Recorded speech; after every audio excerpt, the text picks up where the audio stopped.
Herkese salam, her vaxtınız xeyir olsun. Bugün mən yumuşaq kekis hazırladım və sizlərlə bölüşmək istədim. Keçək reseptə.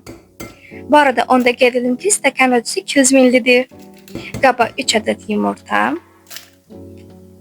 1 stəkan şəkər tozunu əlavə edirik.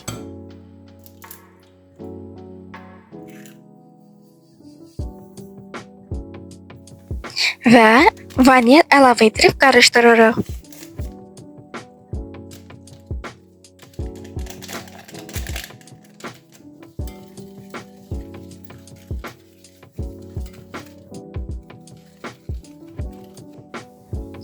Xəmirin üzərinə 1 stəkan qatı, 1 çay qaşığı yarısı soda əlavə edib köpürənə qədər qarışdırırıq.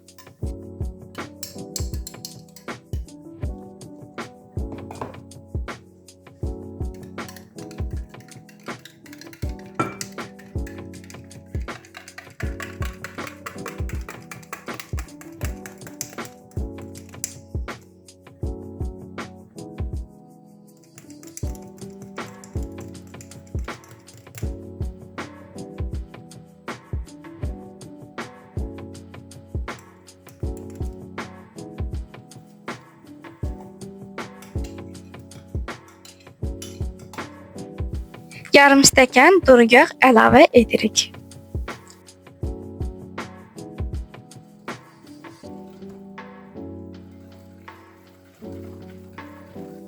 Xəmir dadlandırması üçün 1 portağal suyunu da əlavə edirik.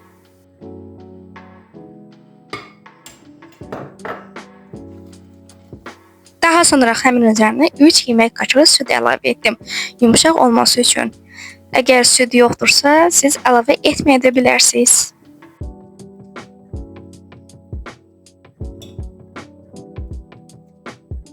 On yemək qaşığı un əlavə etdim və bu da 2 stəkan un edir.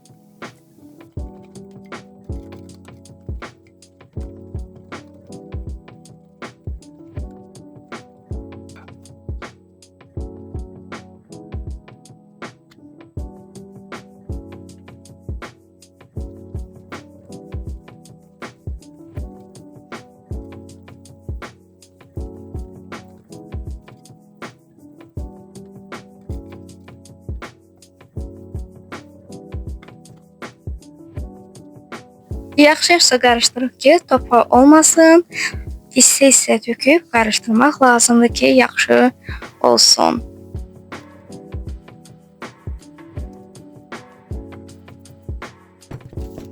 Mən bütün şirinliklərimi etdiyim kimi ən sonda qabartma tozunu saxlayıram. Çünki yaxşı köpsün deyə, yaxşı şişsin və gözdən alınsın deyə edirəm. Qabartma tozunu əlavə etdikdən sonra yaxşı qarışdırmaq lazımdır ki, bir topa olmasın. Əgər topa olduğu halda xəmirin içində qabartma tozu çiğ vəziyyətdə qalır və dadı pis olur. Ona görə də yaxşı həzin qarışdırmaq lazımdır.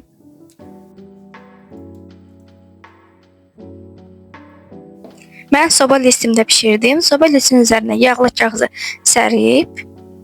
Əgər yağlı kağızınız yoxdursa, soba listinin duru yağından yağlayıb xəmiri əlavə edə bilərsiniz. 180 dərəcədə 30-35 dəqiqə ərzində pişirirəm.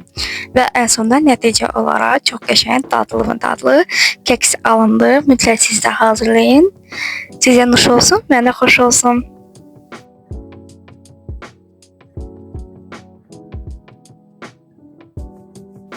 Əgər video sizə yararlı oldusa, videomu bəyənib, kanalıma abunə olub, paylaşıb, kaydetməyi unutmayın.